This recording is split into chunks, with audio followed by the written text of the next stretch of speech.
하나님의 말씀은 빌립보서 2장 5절부터 11절 말씀입니다. 빌립보서 2장 5절부터 11절의 말씀 함께 읽으시겠습니다. 너희 안에 이 마음을 품으라. 곧 그리스도 예수의 마음이니 그는 근본 하나님의 본체시나 하나님과 동등됨을 취할 것을 여기지 아니하시고 오히려 자기를 비워 종의 형체를 가지사 사람들과 같이 되셨고 사람의 모양으로 나타나사 자기를 낮추시고 죽기까지 복종하셨으니 곧 십자가에 죽으십니다. 이러므로 하나님이 그를 지극히 높여 모든 이름에 뛰어난 이름을 주사 하늘에 있는 자들과 땅에 있는 자들과 땅 아래에 있는 자들로 모든 무릎을 예수 이름에 꿇게 하시고 모든 입으로 예수 그리스도를 주라 하시나요 하나님 아버지께 영광을 돌리게 하셨느니라. 아멘. 빌립보서 강의 10회차입니다. 10번째 시간이고요. 방금 읽으신 빌립보서 2장 5절부터 11절 빌립보서의 핵심이라고 하는 이 구절 갖고 이 마음을 품으라 라는 제목을 함께 나누길 원합니다. 지난 시간에 우리는 믿음에 대해서 살펴보았습니다. 그렇죠? 정리해보면 이렇습니다. 믿음은 그 대상이 필요하다. 믿음의 대상, 다시 말해서 신뢰하고 의지하는 대상은 어떤 가치나 철학이 아니다. 성경이 말하는 믿음의 대상은 오직 한 분 예수 그리스도시다. 따라서 예수 그리스도를 바르게 그리고 제대로 아는 것이 믿음의 출발이다. 정말 중요한데요. 예수 그리스도가 어떤 분인가, 왜냐하면 우리가 믿는다고 하니까, 우리가 신자라고 하니까 그분이 어떤 분인가 아는 것, 그것이 믿음의 출발입니다. 우리가 그분을 아는 방법은 그분이 하신 일을 그리고 그 일의 의미를 제대로 아는 것, 그것을 통해서 우리는 그분을 알 수가 있습니다. 지난주에 우리는 빌립보서 2장 6절부터 8절의 본문으로 예수님이 하신 일을 살펴보았습니다. 예수님은 하나님이시다. 그러나 그분은 하나님과 동등됨을 취할 것으로 여기지 않으셨다. 오히려 그분은 자기를 비우셨다. 그렇게 아무것도 아님이 되셨다. 어떤 모습으로요? 종의 형체로, 사람과 같이 되심으로, 사람의 모양으로, 그렇게 우리와 똑같은 연약한 모습으로, 시험 받으실 수 있는 모습으로 이 땅에 오셨다. 그리고 자기를 한없이 낮추셨다. 십자가에서 죽기까지 하나님 아버지께 복종하셨다. 지난주에 저와 여러분이 살펴본 내용이거든요. 예수님이 이렇게 하셨다는 거예요. 우리는 이런 믿음의 대상에 대해 믿음이 가지 않는다고 말씀드렸습니다. 우리가 생각하고 있는 하나님은 모든 영광과 존귀를 받으셔야 하는 분입니다. 그렇죠? 거기에 모든 권위와 능력을 소유한 분이셔야 합니다. 그래야 그분을 믿는 우리가 폼이 나잖아요. 우리가 믿는 하나님이 우리가 생각하는 하나님의 모습이 아니라면 폼이 안 나잖아요. 믿는다는 것에. 그리고 그래야만 그분을 믿는 이유인 떡고물이라도 우리가 먹을 수 있는 거 아닙니까? 내 소원을 들어달라고 하면 제깍제깍 응답해 주시는 그런 하나님, 우리가 원하는 하나님, 우리가 믿고자 하는 하나님은 바로 그런 하나님이어야 됩니다. 그런데 이게 웬 말입니까? 하나님이신 그분이 하나님과 동등됨을 취할 것을 여기지 않으셨다고 합니다. 자기를 비워 아무것도 아님, nothing, 티끌과 먼지같이 되셨다고 합니다. 거기다 자기를 낮춰서 온 세상의 치를 떠는 십자가에 달려 죽으셨다고 합니다. 이게 말이나 됩니까? 무슨 그런 하나님이 다 있습니까? 세상에 어디 그런 하나님이 있단 말입니까? 도대체 그분이 왜 그렇게 하셔야만 했습니까? 그 이유는요, 피조물인 자가 창조주신 하나님과 동등됨을 취할 것을 여겼기 때문입니다. 피조물이 하나님 되려고 했기 때문에 그러셨다는 거예요. 티끌과 먼지 같은 nothing인 자가 스스로 something special 그렇게 되려고 했기 때문이라는 거예요. 주인 앞에서 겸손밖에는 몰라야 하는 자가 그런 하찮은 종이 스스로를 주인처럼 높였기 때문에 그렇다는 겁니다. 첫사람 아담이 이 죄를 저질렀고요. 그 아담 안에 있던 저와 여러분이 그렇게 불복종했기 때문에 그 불의의 대가로 저와 여러분이 십자가에 달려 죽어야 하는데 모든 세상 사람들이 치를 떠는 그 십자가, 보기만 해도 징그러운 그 십자가, 그 십자가에 저와 여러분이 달려야 하는 게 마땅한데 하나님이신 그분이 그 저주의 심판을 우리 대신, 정확히는 나 대신 받으셨다는 거예요. 그분이 바로 예수 그리스도이십니다. 지난주 나눴던 그 말씀의 주제적인 질문이 무엇이었냐면요. 그런데 하나님이신 그분이 우리가 만약 하나님이라면 도저히 이해할 수도 없는, 그리고 용납할 수도 없는 그 일을 왜 하셨는가라는 겁니다. 우리가 하나님이 창조주신데 그 창조주가 조그만 피조물을 만들었어요. 그 티끌과 같은, 먼지 같은, 아무것도 아닌. 근데 그들이 죄를 지었다고 하나님이신 그분이 그들과 동일한 모습으로 오셔서 십자가에 달려 죽으셨다고요. 우리의 죄값을 위해서. 우리가 하나님이면 그 일 하겠습니까? 지금 제가 이렇게 조그만 거 비교했는데 그것과도 도대체 비교가 되지 않는 분이, 그 하나님이 피조물인, 하찮은, 먼지와도 같은 그들이 지은 죄 때문에 십자가 달려 죽으셨대요. 우리와 동일한 모습이 땅에 오셨어요. 왜 그러셨는가? 그 대답은요, 지난주에 살펴보신 것처럼 그분이 하나님이시기 때문에 그렇습니다. 우리는 죽었다 깨어나도 이해할 수 없고, 그리고 받아들일 수도 없고, 수용할 수도 없는 그 일을 예수님이 하신 것은 그분이 바로 하나님이셨기 때문에 그렇다는 거예요. 우리의 지식, 우리의 지혜, 우리의 계획을 초월하는 그런 하나님이셨기 때문에 그 일을 하셨다는 거예요. 여기까지가 우리가 믿는 믿음의 대상이신 예수 그리스도가 하신 일입니다. 하신 일. 그러면 예수님이 죽으신 것으로, 저와 여러분을 위해서 십자가에 달려 돌아가신 것으로 그럼 끝인가요?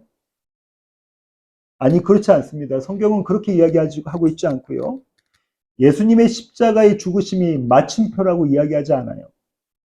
이제부터는 누가 일을 하시냐면 아버지 하나님, 성부 하나님께서 성자 예수님께 하신 일을 소개하고 있습니다. 9절부터 11절 다시 한번 읽어보실까요? 9절부터 11절입니다. 이러므로 하나님이 그를 지극히 높여 모든 이름 위에 뛰어난 이름을 주사 하늘에 있는 자들과 땅에 있는 자들과 땅 아래에 있는 자들로 모든 무릎을 예수의 이름에 꿇게 하시고 모든 입으로 예수 그리스도를 주라 시인하여 하나님 아버지께 영광을 돌리게 하셨느니라. 이 일은 하나님이 하셨다는 거예요. 성부 하나님이. 6절부터 8절까지는 성자 예수님이 하신 일이고 9절부터 11절까지는 성부 하나님이 하신 일입니다. 성부 하나님이 성자 예수님을 높이셨대요. 얼마큼 높이셨대요? 지극히 높이셨대요. 이거 최상급입니다.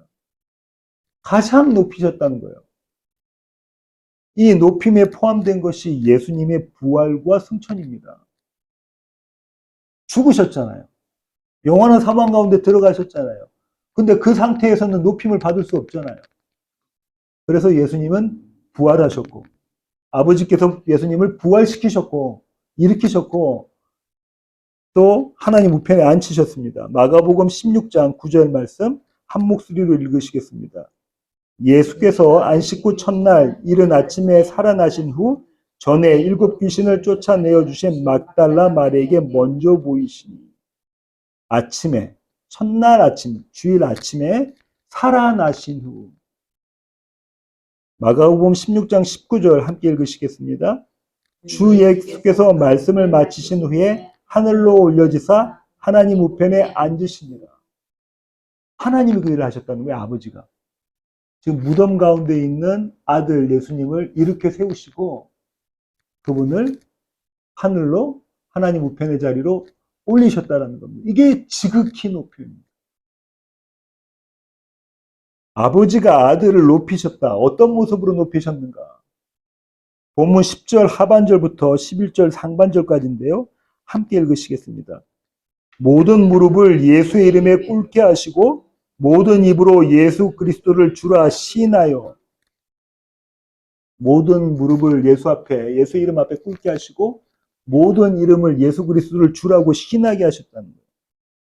이 구절은 어디에 나와 있는 구절이냐면요. 이사야서에 나와 있는 구절입니다. 이사야 45장 23절 보시겠습니다. 함께 읽으시겠습니다. 내가 나를 두고 맹세하기를 내 입에서 공의로운 말이 나갔은즉 돌아오지 아니하나니 내게 모든 무릎이 꿇겠고 모든 혀가 맹세하리라 하였노라. 하나님께서 이렇게 말씀하셨다는 거예요. 무슨 말이냐면 내가 한번 이 말을 뱉었으니까 이 말은 공으로 돌아오지 않는다는 거예요. 빈 것으로 돌아오지 않는다. 반드시 이루어진다라는 거예요. 왜냐하면 하나님이 하신 말이니까. 반드시 내가 이걸 성취할 것이다, 이룰 것이다라는 거죠. 그러시면서 어떻게 말씀하셨냐면 이렇게 말씀하셨잖아요. 내게 모든 무릎이 꿇겠고 모든 혀가 맹세하리라 하였노라. 그런데 이 하나님은 어떤 하나님이냐면요. 같은 이사에서 조금 앞으로 가면 45장 21절부터 22절은 이렇게 이사야가 이야기하고 있는데요. 함께 읽으시겠습니다. 너희는 알리며 진술하고 또 함께 의논하여 보라. 이 일을 옛부터 듣게 한 자가 누구냐? 이전부터 그것을 알게 한 자가 누구냐? 나 여호와가 아니냐? 나 외에 다른 신은 없나니? 나는 공의를 행하며 구원을 베푸는 하나님이라. 나 외에 다른 이가 없느니라. 땅의 모든 끝이여 내게로 돌이켜 구원을 받으라. 나는 하나님이라 다른 이가 없느니라. 뭐라고 지금 하나님 말씀하시냐면 나 외에 다른 이가 구원을 베풀 리가 없고 나 외에 다른 신이 없다는 거예요. 당신 외에 어떤 신도 없다고 하신 하나님, 자신이 받을 영광을 나누지 않겠다고 하신 하나님, 그 하나님이 여호와 하나님입니다. 성부 하나님이시죠. 그런데 바울이 지금 어떻게 했냐면요. 이 이사야서에 있는 구절을 바로 인용하면서요. 그 수신자를 바꿔버렸어요. 내게, 다시 말해 나 여호와 하나님께. 그걸 어떻게 바꿨냐면 그리스도 예수께로 바꿔버렸습니다. 무슨 말인가요? 예수가 하나님이시다는 거예요. 예수가 하나님이시다. 이 사실을 성부 하나님께서 재차 확인해 주시는 거라는 겁니다. 나 외에 다른 신은 없어라고 말씀하셨던 그분이 내 아들을 그 자리에 앉으셔서 동일한 표현을 하고 계신다는 거예요. 그럼 그분이 누구라는 겁니까? 하나님이시라는 거예요. 모든 무릎을 아들 앞에 꿇게 하시고 모든 입이 아들을 주라고 부르게 하시는 것으로 그렇게 하신다는 거예요. 그 일을 누가 하신다고? 성부 하나님이 하신다는 거예요. 그러면요. 누가 무릎 꿇고 누가 시인하는가? 10절 상반절 한번 보실까요? 10절 상반절. 함께 읽으시겠습니다. 하늘에 있는 자들과 땅에 있는 자들과 땅 아래에 있는 자들로 모든 무릎을 예수의 이름에 꿇게 하시고. 어디에 있는 자들요? 하늘에 있는 자들, 땅에 있는 자들, 땅 아래에 있는 자들. 많은 신학자들이 이걸 이렇게 해석하는데요. 하늘에 있는 자들은 천사들, 영의 존재들, 그리고 예수 안에서 죽은 자들, 예수 믿고 죽은 자들. 땅에 있는 자들은 지금 현 시대에 땅에 살고 있는 자들, 땅 아래에 있는 자들은 악한 영들, 사탄과 마귀들, 그리고 예수 밖에 죽은 자들, 예수 밖에서 죽은 자들, 예수 믿지 않고 죽은 자들. 이렇게 봅니다. 가능한 해석인데요. 그러나 저는 이 해석보다 하늘과 땅 아래라는 말은 묶어서 한 뭉치로 이 땅에 있는 모든 피조물입니다. 역사 가운데 있는 모든 피조물, 그 피조물들을 어떻게 한다고요? 그리스도 예수의 이름 앞에 무릎 꿇게 하시고 그 입술로 예수 그리스도가 주라고 주인이라고 신하게 만들어내신다는 거예요. 이런 역사의 마지막에 분명히 일어납니다. 예수를 믿든 안 믿든 간에. 그죠? 마지막 심판 때에 예수가 정말 하나님이셨군요. 그분이 창조주셨군요. 그거를 다 모든 사람들이 다 이야기한다는 거예요. 모든 피조물들이 다. 예수를 믿든 안 믿든 간에. 그런데 이렇게 한번 생각해 볼게요. 원래 하나님이셨어요. 예수는. 그죠? 성육신 하시기 전부터 창세 전부터 성부 하나님과 함께 하셨던 그 하나님이셨다고. 요한복음 1장에서 봤잖아요. 그 하나님이 모든 피조물 앞에서 영광 받으시는 것은 지극히 마땅한 것 아닙니까? 원래 하나님이셨으니까. 하나님께서 모든 피조물 앞에서 영광 받으신 것, 찬송 받으신 것 마땅한데, 그런데 왜 그 하나님이, 원래 하나님이신 그 분이 하나님과 동등됨을 포기하시고, 자기를 비우지 않으셔도 되는 분이 비우시고, 낮추시지도 않아도 되는 분이 스스로 낮추셔서 그분이 하나님이시라는 걸 보여주시는 것으로 그분 앞에 모든 무릎을 꿇고 그분 앞에 모든 입술이 주라고 신하게 만드셨는 것 말이에요. 이거 안 하셔도 되잖아요.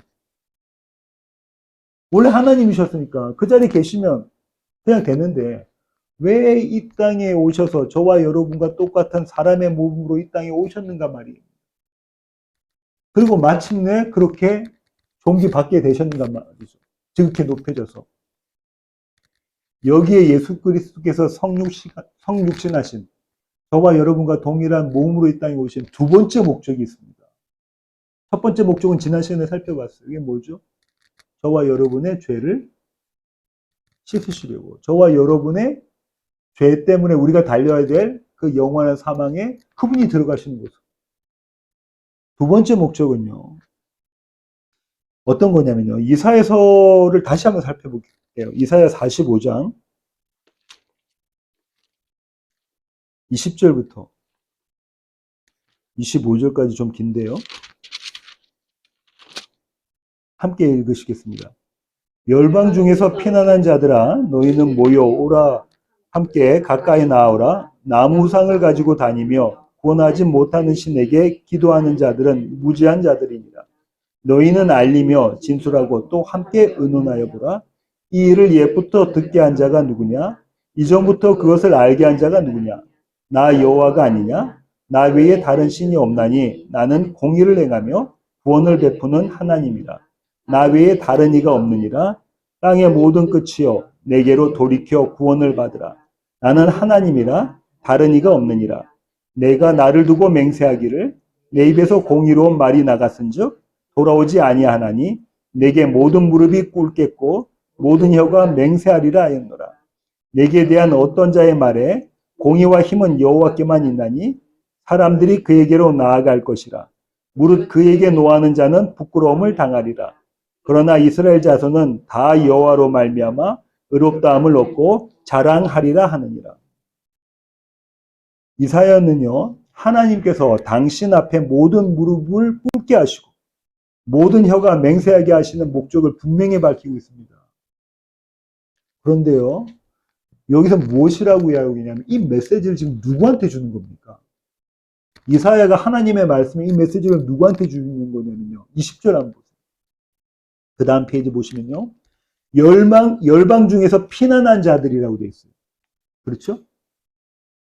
그 다음에 땅의 모든 끝에서 온 자라고 되어 있습니다. 22절. 그들에게 지금 이 메시지 주시는 거예요. 마지막 때에 이 세상의 끝에는 모든 피조물이 하나님께 무릎 꿇고 하나님을 주라고 신할 텐데 지금 이 자리에서 이 시간에는 뭘 이야기하고 있냐면 하나님의 백성들에게 그 일을 하신다는 거예요. 뭐라고 지금 메시지를 전하고 있습니까? 공의와 힘은 여호와께만 있다. 그러니 그분께 나가자라는 거예요. 너희가 그분께 오라는 거예요. 여호와 하나님께 오라는 거예요. 그 메시지 지금 전하고 있는 겁니다. 25절 다시 한번 읽어보실까요? 이스라엘 자손은 다 여호와로 말미암아 의롭다함을 얻고 자랑하리라. 이 일을 위해서 무릎 꿇리시고 신하게 하신다는 거예요. 이스라엘 자손은 다라고 되어 있습니다. 그죠? 하나님의 백성은 단 한 명의 예외 없이 반드시 이 일에 참여된다라는 거예요. 만약에 창세전에 택하신 하나님의 백성이라면 모두 다 여호와 앞에 무릎 꿇게 돼 있다는 거예요. 그리고 그분을 주라고 신하게 된다는 거예요. 언제요? 지금 이 시간에. 그 다음 페이지 넘기시고요. 누가 이 일을 하신다고 합니까? 누가요? 여호와께서 여호와로 말미암아. 여호와께서 그 일을 하신다. 그 얘기는요. 우리가 믿음이 막 발동되어져서 우리가 우리의 믿음을 막 생산해서 예수 앞에서 무릎 꿇고 예수를 주라고 신하는 게 아니라 여호와께서 그리스도 예수께서 그렇게 하신다는 거예요. 여호와께서 그렇게 만들어내신다는 거예요. 저와 여러분을 무릎 꿇게 하신다는 거예요. 예수 앞에. 저와 여러분이 예수만이 주인이십니다라고 고백하게 만들어내신다는 거예요. 내가 지금 내가 뱉은 이 말 그냥 공으로 흘리는 거 아니야. 너희를 반드시 그런 자로 만들어내겠다라는 거예요. 그렇게 말씀하시는 겁니다. 그러니까 우리 모두는요, 그분에 의해서, 그분을 통해서, 그분을 위해서 의롭다함을 받은 겁니다. 의롭게 된 거예요. 이사야의 이 구절을요, 바울의 해석으로 보면 이렇습니다. 아들을 지극히 높이신 아버지 하나님이, 그렇잖아요. 지금 이렇게 있잖아요. 아들을 지극히 높이 만들어내셨다는 거예요. 누가요? 아버지 하나님이. 그 동일하신 하나님이 아들 안에 있는 저와 여러분, 예수 그리스도 안에 있는 저와 여러분을 똑같이 동일하게 지극히 높게 만들어내시겠다는 겁니다. 그게 의예요. 성경에 말하는 의. 예수 안에 있으면 우리는 이미 의로워졌다는 겁니다. 우리 의롭다는 거예요. 예수 안에 있으면. 그분이 하신 일로 말미암아 그렇게 된다는 거예요. 지난 시간에 말씀드렸습니다. 의와 불의, 분리는 곧 죄인데요. 그것은 행함의 결과예요. 그런데 우리가 행한 건 뭡니까? 다 죄 분리밖에 없는데 예수님이 의롭게 행하심으로 그 예수 안에 있는 자들을 모두 의롭다 하신다는 거예요. 그러니까 예수 그리스도가 하나님이신 그분이 이 땅에 오신 이유는요, 우리의 죄를 위함과 동시에 우리의 의를 위함입니다. 우리의 죄를 위해서 어디서 달려 죽으셨습니까? 십자가에 달려 죽으셨고요. 우리의 의를 위해서 부활하셔서 승천하셨습니다. 바울은 로마서에서 이렇게 이야기하고 있는데요. 로마서 4장 25절 보실까요? 함께 읽으시겠습니다. 예수는 우리가 범죄한 것 때문에 내줌이 되고 또한 우리를 의롭다 하시기 위하여 살아나셨느니라. 예수가 살아나셔서 하나님 우편에 계신 이유가 뭡니까? 저와 여러분을 의롭게 하시려고, 의롭다함을 받게 하시려고, 그렇게 의로운 자로 의인으로 만들어내시려고 그 일을 하셨다는 거예요. 여기가 우리가 주목해야 될 중요한 대목입니다. 예수님의 부활은 저와 여러분의 의 때문에 이루어진 겁니다. 바울은 그 사실을 이렇게도 확인해 줍니다. 고린도전서 15장 17절입니다. 함께 읽으시겠습니다. 그리스도께서 다시 살아나신 일이 없으면 너희의 믿음도 헛되고 너희가 여전히 죄 가운데 있을 것이요. 바로 지금 기가 막힌 이야기를 하고 있습니다. 뭐라고 이야기냐면 예수의 부활이 없다면 너희는 여전히 죄 가운데 있다는 거예요. 우리 죄는 십자가상에서 예수님이 죽으심으로 다시 씻겨졌는데 그런데 우리는 여전히 어디 가운데 있다고요? 죄 가운데 있다는 거예요. 무엇이 없으면 예수의 부활이 없으면 예수님이 부활하시지 않았다면 우리는 여전히 죄 가운데 있을 것입니다. 그런데 그분이 다시 사셨기에 우리는 죄 가운데 있지 않다는 거예요. 어디에 있다는 겁니까? 의 가운데 있다는 거예요. 사망 속에 계셨던 아들, 영원한 사망 속에 계셨던 아들 예수 그리스도를 일으키신 그 아버지 하나님이, 성부 하나님이 우리 역시 사망 속에서 건져내셔서 일으키신다는 거예요.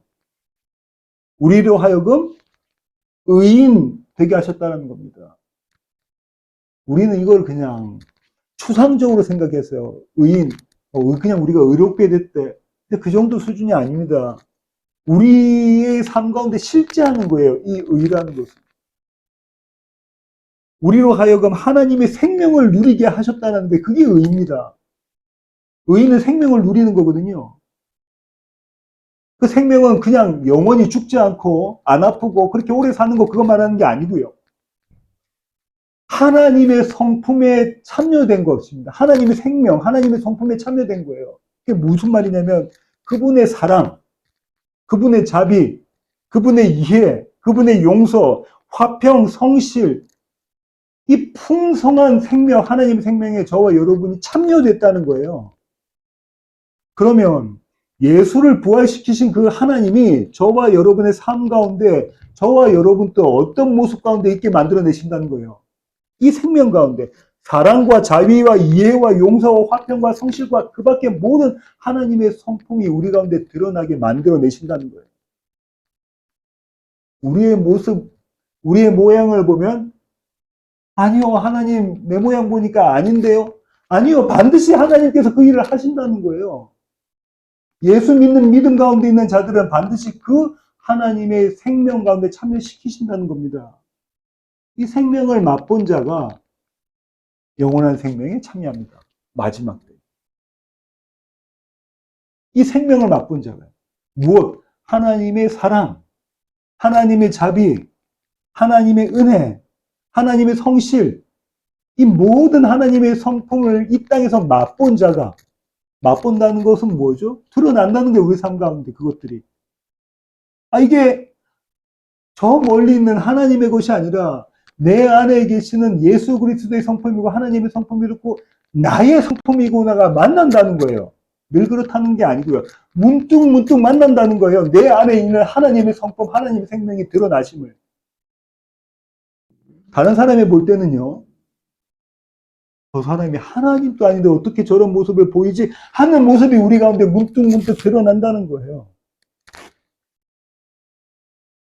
여호와 하나님이 우리 안에서 반드시 그 일을 해내시겠다는 그게 아까 이사야서의 말씀입니다. 예수님의 부활은요.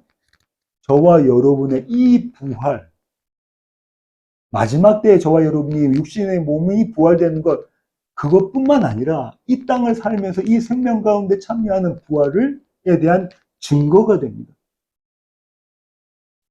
다시 오늘 본문으로 돌아가겠습니다. 11절 한번 보시겠습니다. 빌립보서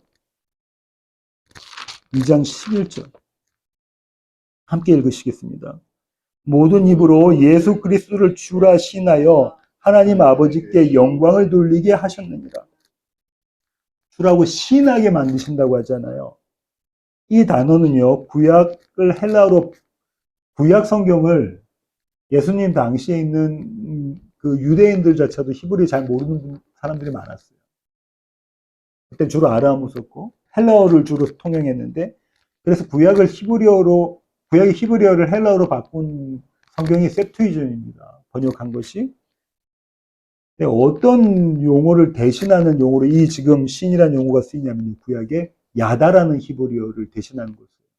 이 야다는요. 우리가 익숙히 알고 있는 뜻의 야다, 알다라는 야다라는 것하고 달라요. 철자가 다릅니다. 스펠링이 달라요. 그럼 이 야다는 어떤 야다냐면요. 이런 겁니다. 찬양하다, 감사하다, 높여드리다 하는 그때 쓰인 야다라는 단어예요. 그러니까 이 시인하다라는 거는 어쩔 수 없어서 마지못해 시인하는 정도, 그 정도가 아니라는 거예요. 너 예수 믿니? 나 예수 믿어요. 이 정도 시인하는 거 아니라는 거예요. 너 예수를 구원자고 주인이라고 생각하니? 예, 저 그런 것 같아요. 이거 아니야. 여기서 말하는 시는 이런 겁니다. 내 안에 가득해서 내뱉지 않고는 견딜 수 없는 그 뉘앙스인 겁니다. 그런 고백인 거예요. 소리 높여 외쳐 부르는 찬양의 고백이 이 시입니다. 뭐라고요? 예수가 나의 주인입니다. 예수가 내 인생의 삶의 주인이십니다. 터져 나오는 그런 시인이라는 거예요. 한마디로 말하면 터져 나오는 외침의 고백이 바로 이 시인입니다. 이사야는요, 이 시인을 뭐라고 표현했냐면요. 아까 자랑하다라고 표현했어요. 이스라엘 자손은 다 여호와로 말미암아 의롭다함을 얻고 뭐라고요? 자랑한다. 내가 여호와로 말미암아 의롭다함을 받았어. 내가 이걸 자랑한다는 거예요. 내가 여호와로 말미암아 이렇게 의롭다함을 받았어. 내가 구원받았어. 이걸 자랑한다는 거예요. 같은 11절에요. 하나님 아버지께 영광을 돌리게 하신다라고 나와 있습니다. 하나님 아버지께 영광을 돌리게 하신다. 무엇 하는 것으로요? 예수 그리스도 앞에 무릎을 꿇는 것으로. 아들 앞에서 모든 피조물들이 예수 앞에서 무릎 꿇게 하시고 또 모든 입으로 예수를 주라고 시인하게 하시는 것으로 뭘 하신다는 거예요? 아버지가 영광을 받으신다. 아버지가. 성경이 말하는 하나님의 영광은요, 하나님이 되심이 드러나는 겁니다. 하나님의 하나님 되심이 나타나는 것이 영광이에요. 이것이 하나님의 영광입니다. 그렇죠? 그리고 이 하나님은 우리에게 영광을 받으시는데요. 그게 어떤 거냐면 이런 측면에서 본다면 하나님이 하나님 되심을 경험한 자들이 하나님께 드리는 찬양이 하나님께 드리는 영광인 거예요. 우리가 숱하게 하나님 영광 받으소서 노래를 부르고 찬양을 하는데요. 사실 성경에 말하는 하나님의 영광은 하나님이 정말 참 하나님이시군요. 하나님이 정말 참 하나님이세요. 그것을 내뱉는 것, 그것을 하나님 앞에 시인하는 것, 그것으로 고백하는 것, 그것이 하나님께 돌려드리는 영광이라는 거예요. 하나님 위에 다른 신은 없습니다. 제 삶 속에 하나님은 오직 한 분이십니다. 하나님이 저의 주인이십니다. 그렇게 그분 앞에 무릎 꿇고 입을 열어 그분만이 주인이시라고 시인하는 것, 우리가 올려드려야 되는 하나님께 대한 영광은 오직 이것뿐입니다. 오직 이것뿐이에요. 지난 시간부터 우리는요, 우리의 믿음의 대상이신 예수 그리스도에 대해서 살펴봤습니다. 6절부터 11절이 그 내용이었었는데요. 그런데 바울이 지금 빌립보 교회 성도들에게 이 6절부터 11절까지 내용을 기록해서 보여주고 있잖아요. 그런데 많은 신학자들은 방금 지난주와 이번 주에 나눴던 이 내용이 바울이 기록한 것이 아니고 이미 초대교회에 있는 많은 교회들이 이 노래로 예배 시간에 찬양을 불렀다는 거예요. 6절부터 있는 예수님이 하나님과 동등됨을 여기지 않으신 것. 그는 본체 하나님과 동일한 분이신데 하나님과 동등됨을 여기지 않으셨다부터 시작해서 모든 무릎이 주님 앞에 무릎 꿇고 모든 입술이 주를 그리스도로 시인하며 그 일을 통해서 하나님께 영광 돌리게 만들어내셨다. 이 내용이 모든 초대교회 성도들이 이미 노래에 불렀던 찬양이라는 거예요. 예배 가운데. 그렇다면요. 초대교회 성도들은 자신들이 믿고 있는 예수가 어떤 분이시라는 것을 똑똑히 알고 있는 자들이었습니다. 물론 빌립보 교회 성도들도 마찬가지였을 겁니다. 그런데 바울이 빌립보 교회 성도들에게 이 찬송시를 재차 들려주는 이유가 뭘까요? 이미 그들이 다 알고 있는 예배 시간에 부르는 이 찬양을 왜 다시 들려줍니까? 현지에서. 그 이유가 5절에 달려 있습니다. 5절 한번 읽으실까요? 함께 읽으시겠습니다. 너희 안에 이 마음을 품으라 곧 그리스도의 예수의 마음. 너희 안에 이 마음을 품으라 곧 그리스도의 예수의 마음이니 하고 난 다음에 6절부터 11절까지 예수 그리스도에 대한 찬송시를 담았단 말입니다. 당시 빌립보 교회 상황은요. 교회 지도자 간에 불일치가 있었어요. 불협화음이 있었습니다. 네가 옳다 내가 옳다 이러고 있는 거예요. 그럼 그들에게 바울은 편지하면서요. 복음만에서 너희가 이루어야 될 일치 하나됨 이걸 요청하고 있는 겁니다. 이 맥락에서 5절 다시 한번 읽어보실까요? 너희 안에 이 마음을 품으라 곧 그리스도 예수의 마음이니. 헬라어 성경은 정확히 어떻게 되어 있냐면요. 너희 안에 이것을 생각하라. 다음 화면에 나오나요? 너희 안에 이것을 생각하라. 곧 역시나 또한 그리스도 예수 안에 마음이라는 것도 없고 예수의 마음이라는 것도 없어요. 이 구절을 대부분의 성경은 너희 안에 이 마음을 품으라 곧 그리스도 예수의 마음이니라고 번역합니다. 영어 성경도 마찬가지인데요. 여기서 한글 개역 개정이 품으라라고 이야기하고 있는, 영어 성경도 마찬가지인데 품으라고 번역하고 있는 이 단어를 우리가 보면 어떤 생각이 드냐면, 품어라, 킵해라 이렇게 하면 어떤 생각이 듭니까? 우리가 뭔가 비장한 각오를 해야 될 것 같은 그런 뉘앙스를 느끼시잖아요. 예수의 마음을 품어야 돼. 예수의 마음을 품어야 돼. 그런데 이 품으라고 번역된 헬라어 단어는요, 생각하라라는, 생각하라, 이해하라, 이해하라. 그러니까 이렇습니다.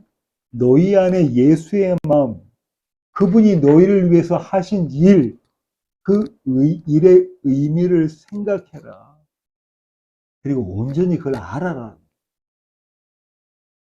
비장한 각오로 마음을 품어야지 이런 게 아니라 예수 그리스도가 하나님과 동일하신 그분이 너희를 위해서 하신 일이 무엇이고, 아버지가 예수를 하늘에 들려 올리시면서 지극히 높이게 하시면서 하셨던 일, 너희를 위해 하셨던 일이 무엇인지 너희가 그것 온전히 이해하라는 거예요.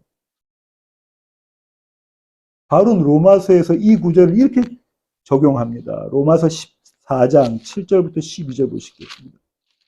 로마서 14장 7절부터 12절 말씀 함께 읽으시겠습니다. 우리 중에 누구든지 자기를 위하여 사는 자가 없고 자기를 위하여 죽는 자도 없도다. 우리가 살아도 주를 위하여 살고 죽어도 주를 위하여 죽나니 그러므로 사나 죽으나 우리가 주의 것이로다. 이를 위하여 그리스도께서 죽었다가 다시 살아나셨으니 곧 죽은 자와 산 자의 주가 되려 하심이라.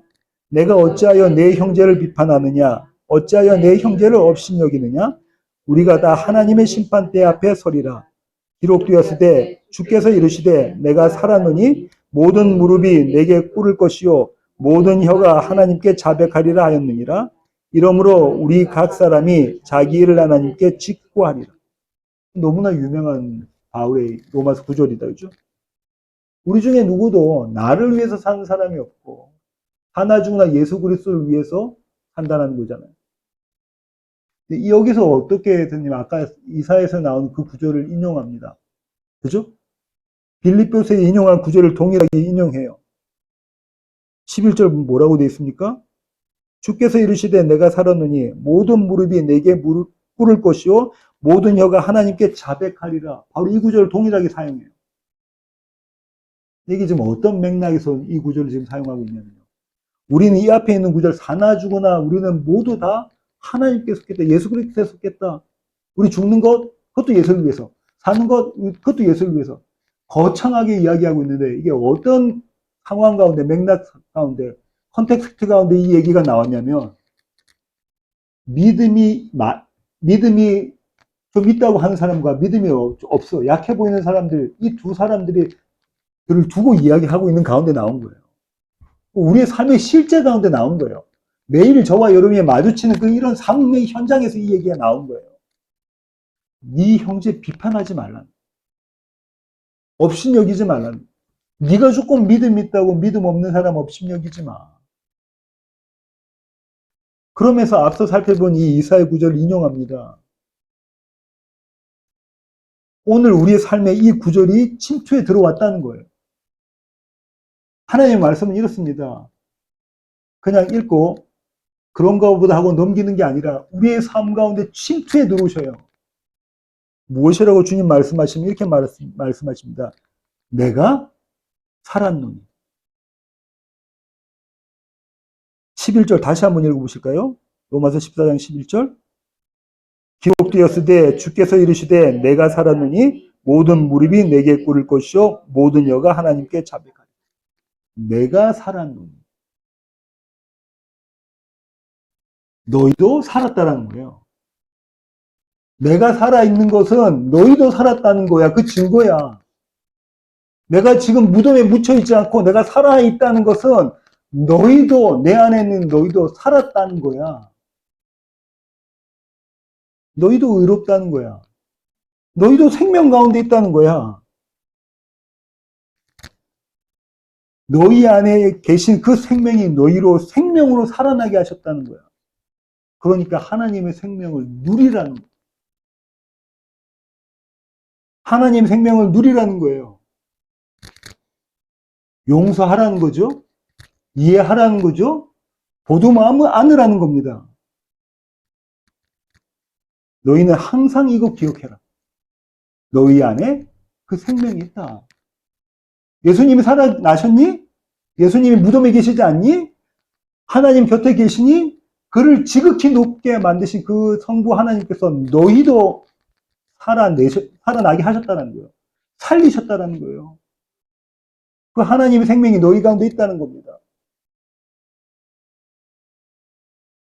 항상 이 진리를 잊어먹지 마라. 이것이 오늘 부활을 경험하는 성도의 모습입니다. 설교의 결론을 맺도록 하겠습니다. 바울은 지금 우리에게 이렇게 말하고 있습니다. 너희가 사는 하루하루는 예수 그리스도를 믿는 믿음으로 사는 삶이다. 너희가 만약에 예수 믿는다고 한다면, 너희가 그리스도인이라고 한다면 너희의 삶의 하루하루는 예수 믿는 믿음의 삶이어야 돼. 하나님이신 그분이 너희의 죄를 위해 죽으셨고 또 너희의 의를 위해서 다시 살아나셨다. 너희가 만나는 사람마다 가장 가까이는 아내, 남편, 자녀, 부모, 직장의 동료, 사업장의 여러 손님들, 너희가 만나는 사람마다 또 너희가 마주하는 상황과 환경마다 너희는 항상 이걸 기억해라. 예수님이 살아나셨으니 너희도 살아난 자들이다. 너희 안에 착한 일을 시작하신 분이 너희의 구원을 이루어내신다. 아니, 이미 이루셨다라는 거예요. 너희 안에 하나님의 성품을 드러내시는 것. 그렇게 하나님의 생명에 참여시키신다. 그런 너희들이 성도다. 거룩한 무리다. 이 바울의 권면을 기억하면서요. 다시 오늘 본문 빌립보로 가셨어요. 빌립보서 2장 5절부터 11절의 말씀 함께 읽으시고 설교를 마치려고 합니다. 빌립보서 2장 5절부터 11절입니다. 너희 안에 이 마음을 품으라. 곧 그리스도 예수의 마음이니 그는 근본 하나님의 본체시나 하나님과 동등됨을 취할 것을 여기지 아니하시고 오히려 자기를 비워 종의 형체를 가지사 사람들과 같이 되셨고 사람의 모양으로 나타나사 자기를 낮추시고 죽기까지 복종하셨으니 곧 십자가에 죽으심이라. 이러므로 하나님이 그를 지극히 높여 모든 이름 위에 뛰어난 이름을 주사 하늘에 있는 자들과 땅에 있는 자들과 땅 아래에 있는 자들로 모든 무릎을 예수의 이름에 꿇게 하시고 모든 입으로 예수 그리스도를 주라 신하여 하나님 아버지께 영광을 돌리게 하셨느니라. 아멘. 너희 안에 이 마음을 품으라. 기도하시겠습니다.